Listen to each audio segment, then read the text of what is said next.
Hi Virgo, welcome to your September 2017 Astro Update. It's Rena here.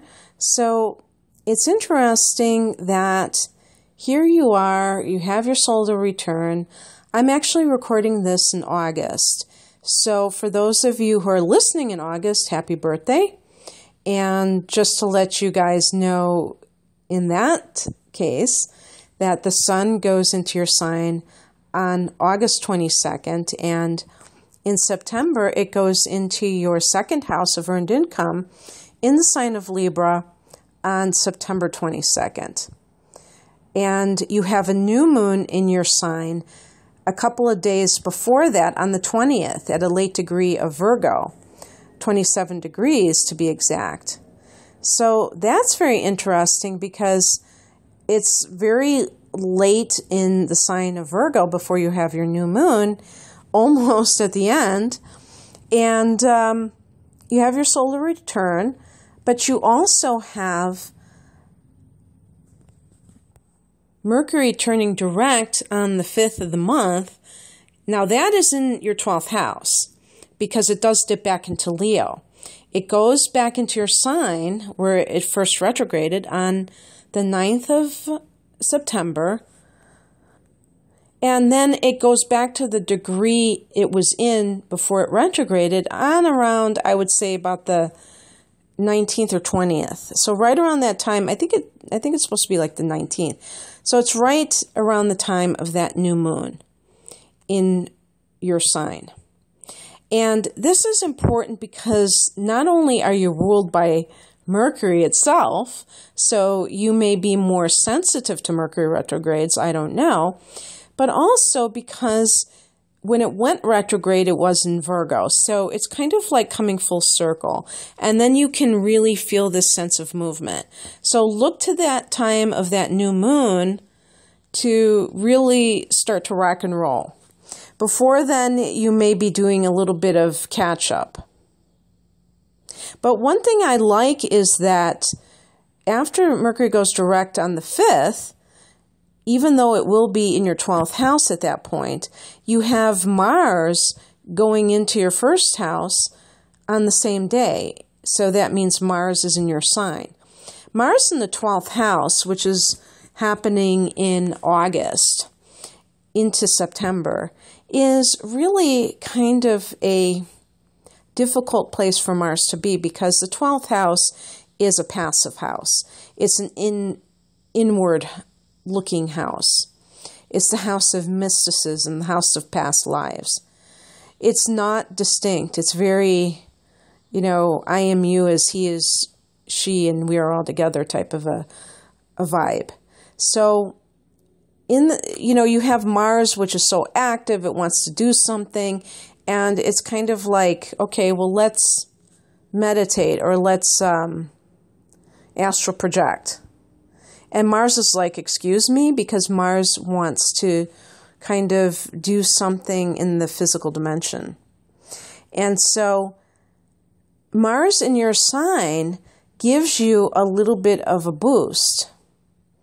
You tend to be the wallflower, the shrinking violet, the meek and mild person or persona. And having that little bit of God of War type of a boost is something that Virgo could use, and it's not going to make you obnoxious as it would if you were a fire sign. Because fire signs tend to be like this anyway. They tend to be very aggressive and extroverted, and this just kind of balances you out more and gives you more gumption. You probably haven't heard that word in a long time. And if you're under the age of 30, you probably have never heard it. But just, how about cojones? Does that work for you? But, hey, I have a moon in Virgo, so I can say this, I think. And I have Uranus and Pluto in Virgo. By the way, just to let you know, when Mercury is in the 12th house, while it's retrograde, expect to hear from someone, and because Venus is also in the 12th house, this could be a karmic relationship. This could be a twin flames deal. But I'm not necessarily convinced that twin flame relationships are not problematic. I really am always kind of bemused when people seem to latch on to this twin flames concept, because from everything I've heard, it's a very challenging situation. And these types of relationships, any kind of karmic relationship, I think everyone is a karmic relationship for the most part. But in the terms that we're talking about with soulmates, I think it's that person who is your better half or your equal half. With twin flames, it can actually be your other half, literally, spiritually. But with soulmates, it's just that perfect fit, okay? And with the 12th house, it can be that type of relationship where you've known each other so many times that you can pretty much anticipate the other person's thoughts and you really mesh well, okay? So you may be dealing with that ideal type of mystical union, but there may be some flies in the ointment that need to be dealt with, like if that person or if you are already in another relationship. Because I'm thinking of the scenario where some of you may be married and you hear from somebody. This could be your high school sweetheart, or it might even be somebody that you knew in passing. Let's say it was in college or a friend of a friend. Maybe you met at a party and that you just had that brief connection that never really was fleshed out, or maybe you did have a relationship for some length of time, but something came in between you two. And I have had clients where this happened, and it was almost like from a movie where the universe kind of pulled them apart for some reason, but they still managed to come together. Now, I would say if the universe is now conspiring to bring you together, then it's going to happen. But if it's not happening, if there's always this elusive quality to it, it may be very romantic, but it may not be something that is meant to be. Because if it's meant to be, it's going to happen. Doesn't that make sense? I don't know. That's just what seems like it's going to be for a lot of people, but that could just be my way of looking at it. So Mercury can bring blasts from the past. You may hear from them. You may be dealing with something clandestine in terms of your love life. It could simply be because you're also having a full moon in Pisces, which is your 7th house, 13 degrees of Pisces on the very next day when after Mercury goes direct. So that could be in the 7th house of committed partnership. That could be you ending a marriage or a relationship that's like a marriage. And yet, or finding something out about them, or perhaps they're finding out about you. But this is your particular transit, so this may be more on your end of things. And if you're having some people, though, you may be having something on the side because your marriage is like hanging by a thread. So this may just be, this full moon might just be the final blow to it, where you finally say, okay, I can't take being sneaking around like that, and at the same time dealing with this relationship that is going nowhere, so I'm going to end the marriage. And it could be the last straw, but also there could be that sense that you're coming to a realization about your marriage in general. Because sometimes people are cheating because they feel like the other person doesn't understand them. Now, why they don't leave the relationship at that point, that's for another time and place. However, you may finally put your finger on exactly what is wrong in your relationship, and it makes it easier for you to leave. So it could be like an aha moment with that full moon. And then Mercury, it's in your first house, and you're going to start to feel that your communication and just your life in general is a lot more on point, especially around the time of that new moon, as I said. So we're talking about the third week of the month, actually. But so I would say everything really starts to flow in the last week of September. Mercury goes into your second house of earned income on the 29th of the month, and then your mind is on your money. And how you make it, how you spend it, and yada, yada. But with Mars in the first house, you can move forward because it's right at the same time as that Mercury going direct. You have the Sun going into your second house on the 22nd, which happens to be the vernal equinox in the Northern Hemisphere. And so that's a real change in the seasons and possibly your direction or your focus, maybe is a better way of putting it.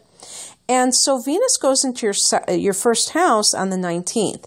Again, it's in that clandestine karmic 12th house until the 19th. And then it goes into your first house and you're like very magnetic. And other people may look at you and go, wow, I want what that person has. I'm sorry, I can't help but draw connections to what I'm saying. And I was thinking of When Harry Met Sally. I want what she has. But this is like in terms of your basic, I mean, you could say attractive in terms of physical appearance. People may think that you're more beautiful than ever, but attractive, we use that to denote looks, don't we? But really, when you think about it, attraction is something more than the physical dimension. It's that special something. I was going to say that je ne sais quoi. I don't know French, but you get the picture. And that can be good for finding a partner or finding a job. You know, you do interviews.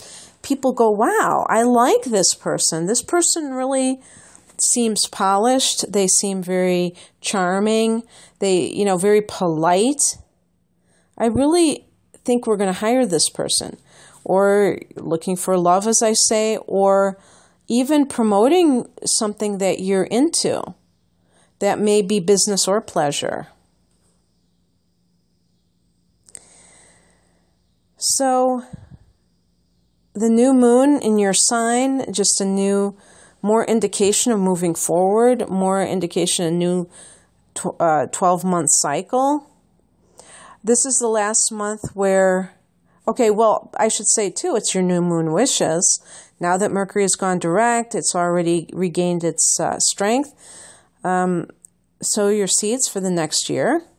I mean, yeah, I guess you could say sow your seeds. Sow your seeds of intention, to be more specific. And this is the last full month that Jupiter is going to be in Libra. Libra is your second house of earned income. Very good for expanding your financial resources. Hopefully that has already transpired for you. And to give you a preview of October, on the 11th, Jupiter will be going into your third house of communication, which is another house that Mercury rules, which in the sign of Gemini. So that's the house of the internet and, teaching, things like that you can benefit from in the coming year. But before that, you have it in your second house. This month you have it in that second house for one more month. So hopefully you attract more abundance to you during the final full month stint of Jupiter in your second house, and it won't be here for another 12 years. So hopefully you'll get more of that good stuff happening in terms of money. The money that you earn specifically. So I think that's all I wanted to say, and I really wish you the best in your solar return, Virgo. Have a great month.